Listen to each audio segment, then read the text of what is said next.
The best old-time radio from people you trust. The Radio Nostalgia Network, where the oldies are still young.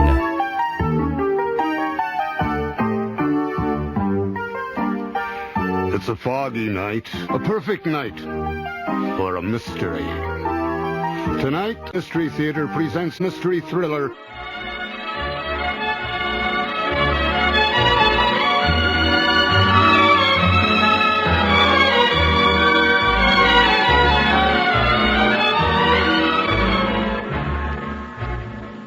From London, we present the Francis Durbridge serial, Paul Temple and the Geneva Mystery.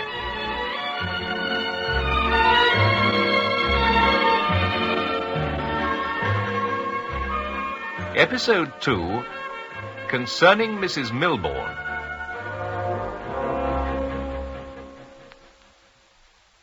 Dolly, don't be silly. Of course you're going to get better.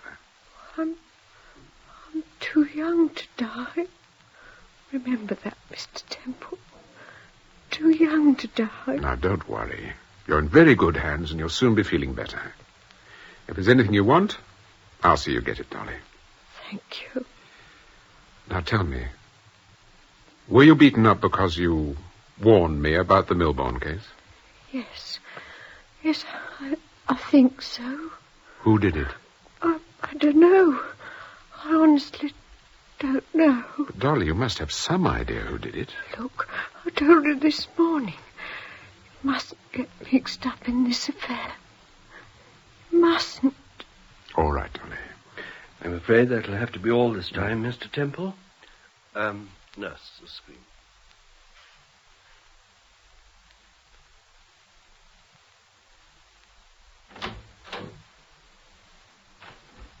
Hello, Steve. How are you feeling? Oh, I feel much better. Oh, I'm so glad, darling. Are there any messages? That's the Graham phone. No. He wants me to go to his office tomorrow morning and look at some photographs. They're still trying to find our friend with the bomb. Oh, and Morris Lonsdale rang. He wants you to call him back. Did he say what he wanted? No. He was very friendly, but I think he knows I don't like him. Yes, he got the message.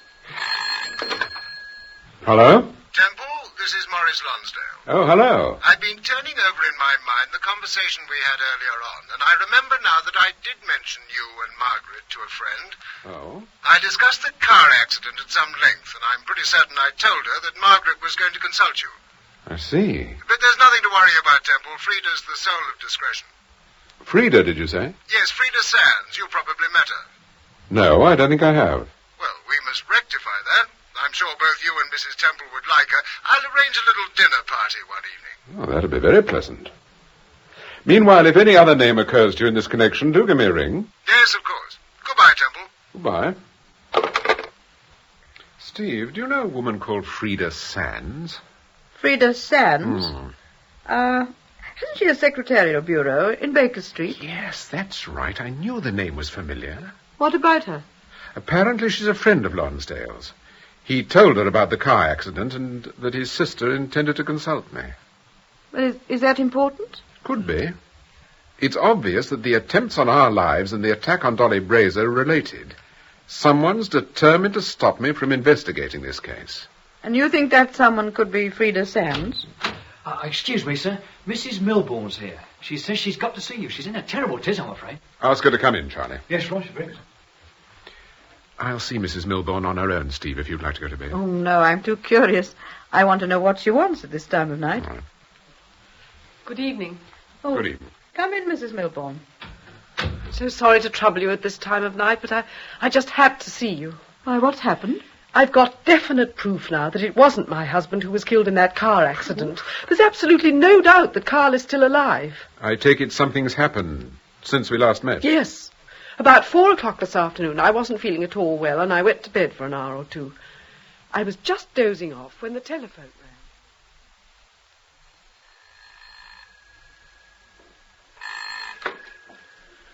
Hello? Could I speak to Mrs. Margaret Milbourne, please? My name is Clayton, Danny Clayton. This is Mrs. Milbourne speaking. Oh, good afternoon, Mrs. Milbourne. You don't know me, but I met your husband a little while ago.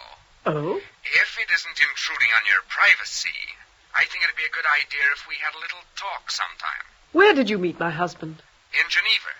Oh. As a matter of fact, I've just flown in from there this afternoon to see you.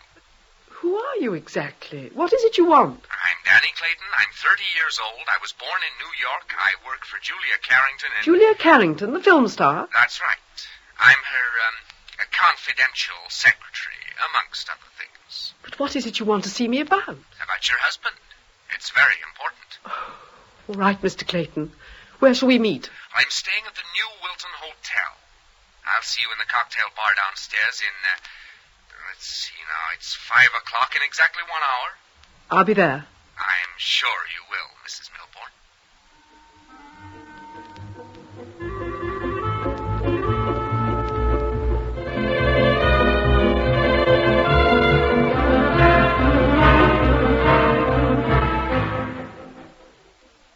You know, it sure is nice of you to come at a moment's notice like this. Mr. Clayton, on the telephone you said you wanted to talk to me about my... About your husband? Yes. Sure, that's right, I do. But let me tell you a little bit about myself first. I work for Julia Carrington. I'm her confidential secretary, whipping boy, and general yes-man. We've traveled all over Europe together. She's given me the sack 5 times. She's a bitch, but fortunately for me, a very generous one. What's all this got to do with my husband? He came to see Julia just before the, car accident. Only he didn't see her. He saw me instead. Mr. Clayton, I wish you'd get to the point. Well, now, I hope what I'm going to tell you won't be too much of a shock. Go on. What would you say if I told you that your husband wasn't dead, that he was very much alive? I'd say prove it. Look, I've got 1 or 2 photographs in this briefcase. I'd like you to take a look at them. But that's my husband. That's right. When were these taken? In San Moritz, 5 days ago. 5 days ago? And I can assure you they're genuine. But... The photographer's name and date stamp are on the back. But what was my husband doing in San Moritz? And if he wasn't killed in that car accident, then why did he let me think he was? Mrs. Milbourne, I can answer any questions you like about your husband. But first, I'd like to talk about something else. Well? I have a rather ambitious project in mind. I won't bore you with the details, but to get the project off the ground, I need about £5,000. Putting it crudely, you want me to give you... Oh, need we put it crudely? I have certain information about your husband. For instance, I can tell you where he is. In return for that information, I want £5,000. When would you want this money? I suggest you get it tomorrow morning and bring it out to the address on this piece of paper. 3-star Hotel, Bray-on-Thames, near Maidenhead. That's right. I'll see you there tomorrow morning, about 11:30. Is that okay? Well? All right. I'll be there. And for both our sakes, don't bring anyone with you. Just you and me and £5,000. 3-star Hotel, Bray-on-Thames, near Maidenhead. And you promised to see him tomorrow morning? Yes, about 11:30. £5,000 seems an awful lot of money, Mrs. Milbourne. I'm not worried about the money, Mrs. Temple. It's just that, well, I don't know whether he's telling the truth or not. I want to believe him because I really believe that Carl is alive. Tell me more about the photographs. He said he'd hand them over to me tomorrow morning. Do you think they were genuine? Was it your husband? Oh, yes, quite definitely it was Carl. Right. Now, this business can be handled without throwing £5,000 into Mr. Clayton's lap. Yes, but how? I'll go down to Maidenhead myself tomorrow. I've a pretty shrewd suspicion that Clayton isn't a blackmailer. Not a professional one, anyway. As I see it, he wants to break away from Julia Carrington and badly needs money. And you think he was lying about Carl? That we'll have to find out. Mrs. Milbourne, tell me, have you ever met or heard of a woman named Dolly Brazier? No, I haven't. Does the name Frida Sands mean anything to you? Why, yes. She's a great friend of my brother's. Oh. Did your husband know her? Yes, quite well. She occasionally supplied him with typists. Is she a friend of yours, Mrs. Milbourne? No, but we've met, of course.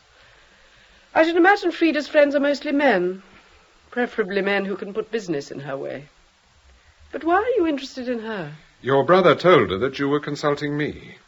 She could have passed that information on to someone else. Well, someone tried to kill my husband, Mrs. Milbourne. And me. But surely... Yes, it's true. And you think that happened because I came to see you? Yes. Oh, dear. Mrs. Milbourne, why do you dislike Frida Sands? I didn't say I disliked her. But you do, don't you? Well, if you must know, I mistrust her. I thought she had her eye on Carl. Carl used to laugh at me, but... Well, a woman has an intuition about these things.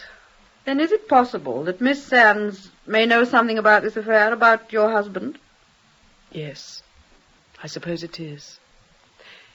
Anyway, you're going to help me, aren't you, Mr. Temple? So far as Mr. Clayton is concerned, yes. I'll phone you the moment we get back from Maidenhead. Thank you. I'll show you out, Mrs. Milbourne. Oh, you're very kind, both of you. I do appreciate it, Mrs. Temple. Really, I do.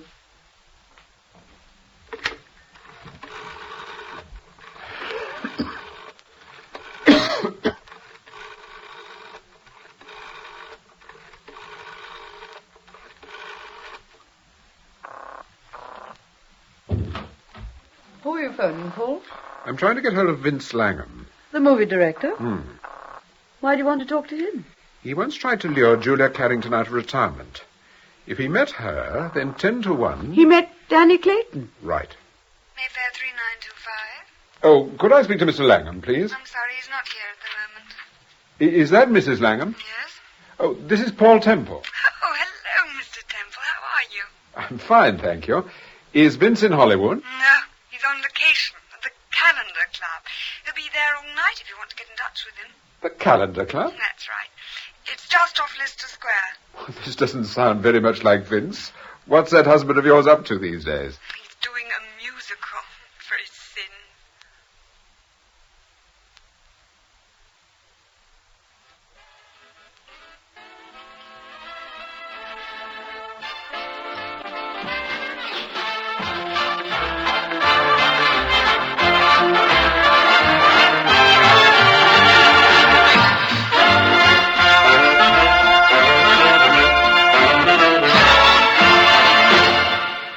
Right, cut! Cut!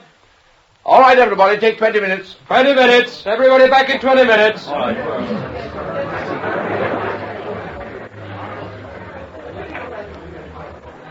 Can you spare me a minute, Vince? Good Lord, Paul Temple. Oh, what are you doing here? I looked in to have a word with you. Oh, delighted to see you, old man. George, coffee. Okay.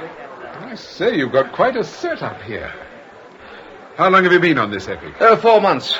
We're off the floor tonight, and on schedule, too. Well, sit down, Paul. Oh, thank you. Well, how are you keeping? How's that wonderful little wife of yours? Oh, she's fine. Good. Vince, if I remember rightly, you went out to Switzerland a little while back to see Julia Carrington. That's right, I did. Well, I had a wonderful vehicle for her. Unfortunately, I came up against that secretary of hers, and the little basket advised her against it. The basket being Danny Clayton? Yeah, that's right. He's the person I want to talk to you about. Oh? Is he just her secretary, or... He's everything, as far as I can make out. He even does her thinking for her. You know, Paul, this was a wonderful vehicle I had. Oh, what was it, a play? No, a novel. Too Young to Die. Too Young to Die? Yeah. No, I've never heard of it. Oh, it's not out yet. It comes out next month. Oh. Who wrote this novel? A guy called Randolph. Richard Randolph. I've never met him. And it's going to be published next month, you say? Yes, I believe so. By whom? Oh, now you've got me. I can never remember names, especially publishers. I had a copy from a friend of mine who saw it early on and was convinced it was a cinch for Julia Carrington, and believe me, she was right. Who was this friend of yours? Frida Sands. Her agency typed the novel, and that was how she came to read it. So you actually saw the typescript before the publishers? Yes. Oh, I know it's a bit unethical, but some of the biggest film deals have been fixed up that way. Have you still got an option on the book? Well, sort of. But tell me, why are you interested in Danny Clayton? I'm hoping to meet Julia Carrington, and I was wondering what I was likely to come up against. Are you trying to sell her anything? Well, in a way, yes. Then you'll come up against Mr. Clayton, the little basket.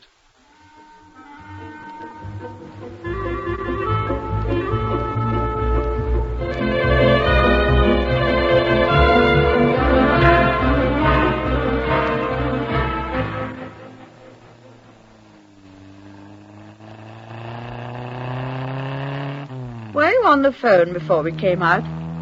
I thought I heard you. Yes, I tried to get hold of Frida Sands, but she's away for a couple of weeks. On holiday. Where? Do you know? No, I spoke to the housekeeper. She wouldn't tell me. What time were you Maidenhead? Oh, about 11:30. I forgot to ask you. How did you get onto the yard, Steve? Oh, I'm afraid I wasn't much help to them. Those photographs, there were scores of them. It's so confusing. Oh, Paul, what are you going to say to this man Clayton? Well, if he's just trying his hand at blackmail, I don't think I'll have much trouble in scaring the pants off him. Oh, you mean scare him into telling you what he knows about Carl Milbourne? If he really knows anything. Oh, but what if he's a real crook? A professional? Then I'll play it off the cuff. I'll tell him I represent Mrs. Milbourne, and we might do a deal, providing he can give us more information. Yes, but supposing he wants to see the colour of your money? Oh, don't worry, dear. I'll think of something. What's that sign say? Bray on Thames. Ah. Turn left, darling. Good. We're just in nice time.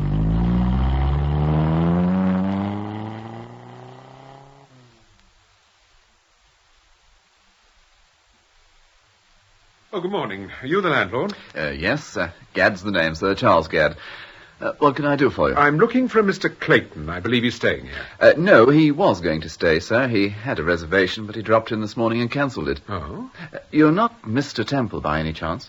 Yes. Oh, good. Mr. Clayton said you'd be calling. He left a note for you, sir. I've got it here. Ah, yes, sir. There we are, sir. Oh, thank you. May we go into the lounge? Yes, of course, sir. Make yourselves at home. Oh, thank you. Thank you. Paul, how on earth could Danny Clayton have known that we were going to call here? Just a minute, Steve. Read it to me.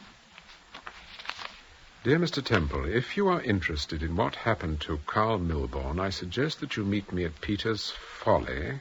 This is a houseboat near Salter's Bend. I shall refuse to see you if you are accompanied by anyone. Danny Clayton. The word anyone is underlined. Salter's Bend, I think it's quite near. Now listen, Steve. Stay here until lunchtime. If I haven't come back... But Paul, you know I don't like that. I'd much rather come with you. No, I'd rather you stayed, darling. If I'm not back by 1 o'clock, get in touch with Inspector Jenkins. He's the local chief down here. Tell him about Danny Clayton and the houseboat. Well, if that's what you want. Oh, excuse me, sir. Will you and Mrs. Temple be staying for lunch? Yes, we will, please. Tell me, Mr. Gadd, do you know a houseboat called Peter's Folly? Oh, yes, of course. It belongs to Mr. Peter Fletcher. Peter Fletcher? He's an artist, a very clever one, too, I believe. Does he live on the houseboat? Part of the time. But I think he has a flat in London, too. The boat's moored at Salter's Bend, about 2 or 3 miles from here. Oh. How do I get there? You follow the main road for about a mile, then you'll see a turning, at Bideford Lane. You keep on down the lane for about half a mile till you get sight of the river. That's Salter's Bend. Oh, thank you very much. Oh, just one moment. Would you like a drink, Steve? Yes, I would. Gin and tonic, please. Gin and tonic? Certainly, madam.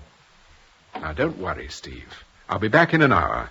Probably less if Mr. Clayton turns out to be a line shooter.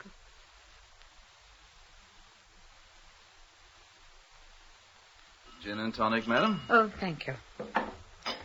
So you're the barman, too, this morning, Mr. Gadd? General manager, barman, receptionist.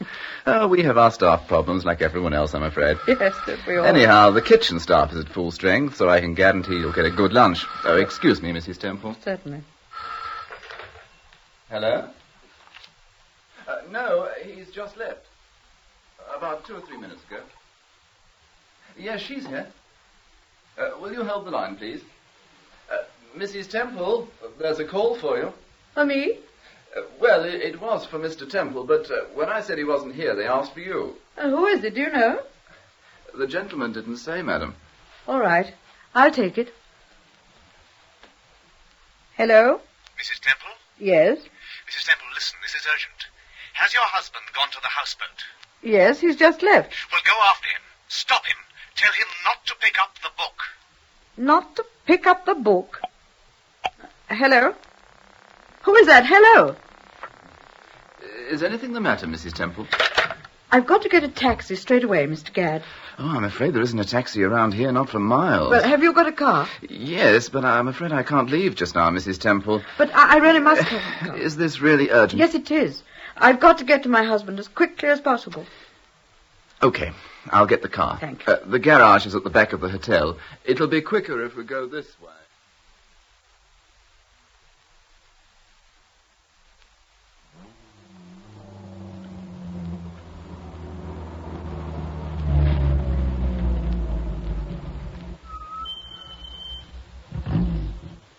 Sorry to stop you, sir.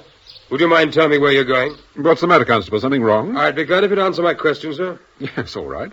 I'm looking for a houseboat called Peter's Folly. I understand it's quite near here. I see. Now, could I have your name? Well, why do you want my name? I wasn't speeding or It's anything. for the inspector, sir. Inspector Jenkins? Yes, sir. Do you know him? Yes, I do. My name is Temple. Oh, if you'll hold on a minute, Mr. Temple, I'll tell the inspector... Oh, there seems to be another car behind. I'll stop them. Excuse me, sir.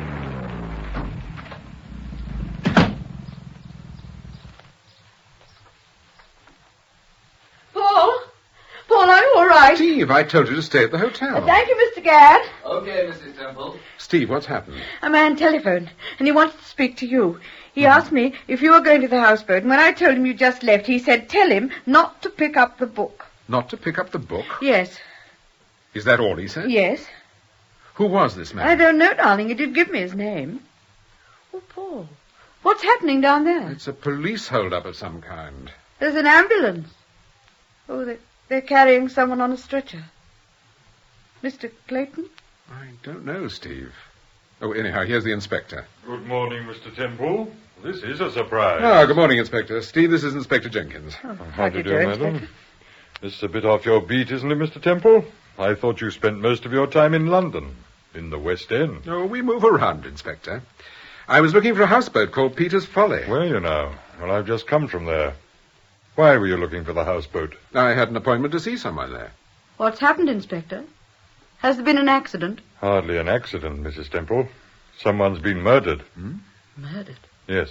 A man called Peter Fletcher. He's an artist. He owns the houseboat. Was your appointment with him? Yes, it was. I see. What happened exactly? He was stabbed. Someone apparently crept up behind him while he was... But why were you visiting him? Was he a friend of yours? No. No, I wanted to see some of his paintings, that's all. Well, there's certainly plenty of pictures on the houseboat. Dozens of them. Do you think I could have a look round, Inspector? I'd rather you didn't. I've got a fingerprint man coming along. Oh, come, Inspector. Surely you can trust me not to leave any fingerprints about the place. All right. Just a quick look round. Thank you, Inspector. Wait here, Steve. I won't be long.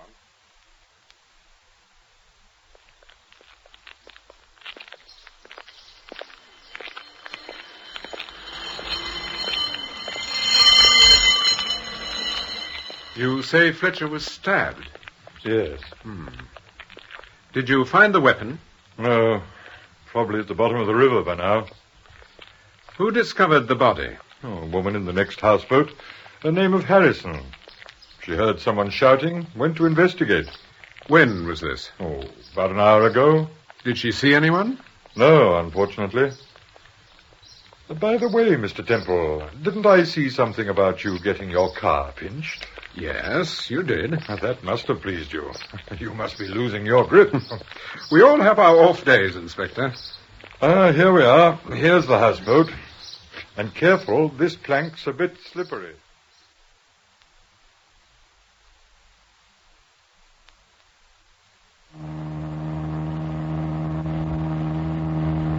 I was not very impressed by the inspector. Oh, Jenkins is all right. He's a bit of a sourpuss, that's all. Anyway, as I was saying, Steve, the first thing I saw was the book. It was on the floor near the partition. When I saw the title, I nearly gave the show away. Oh, what was it? Too Young to Die, by Richard Randolph, published by Milbourne and Company. But I thought that the book wasn't out yet. It isn't. This was an advance copy. You know, that man on the phone knew exactly what was going to happen on the houseboat. Yes. And he was obviously a friend of yours. There's no doubt about that. If I'd seen that book, I'd have stooped down to pick it up, as I'm sure Fletcher did. You've no idea who it was on the phone, Steve? No, I haven't. And yet, although I didn't recognize the voice, I had a feeling that I had heard it before somewhere. Recently?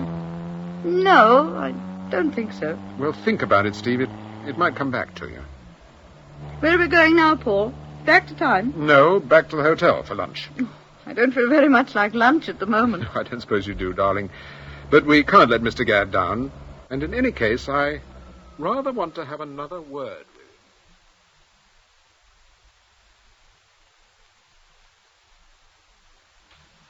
with him. Was the lunch all right, sir? Excellent, Mr. Gadd, thank you, excellent. Do sit down for a moment. Oh, thank you. I want to thank you for being so kind to my wife. Oh, I had no idea when Mr. Clayton said you'd be calling here that it would lead to so much excitement. Mr. Gadd, my wife and I have never actually met Mr. Clayton. Really? Would you mind telling me what he looks like? Well, he's a man of about 40, thick-set, about 5'8" or 9, dark, swarthy, I suppose you'd call him. Got a very definite accent. Had you ever seen him before? No. He telephoned yesterday and made a reservation. Then, early this morning, an American car pulled up and Mr. Clayton got out.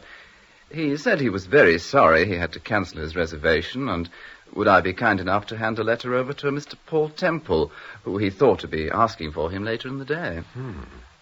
And that was all? Yes. Oh, he offered to pay for the room. Naturally, I wouldn't hear of it. Would you have said he was a good-looking man, Mr. Gadd? Good-looking? Not by any standards, Mrs. Temple. Paul, this doesn't sound like the man Mrs. Milbourne saw. No. No, it doesn't, Steve.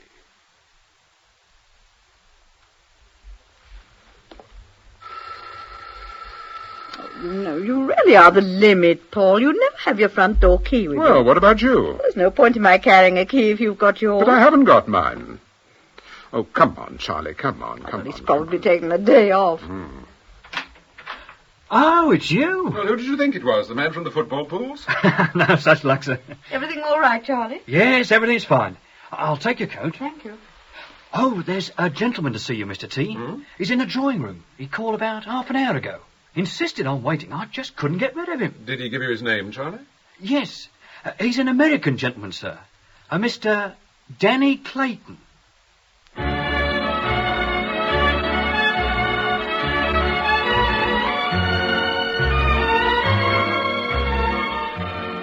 In the second episode of Paul Temple and the Geneva Mystery, Paul Temple was played by Peter Cook and Steve by Marjorie Westbury.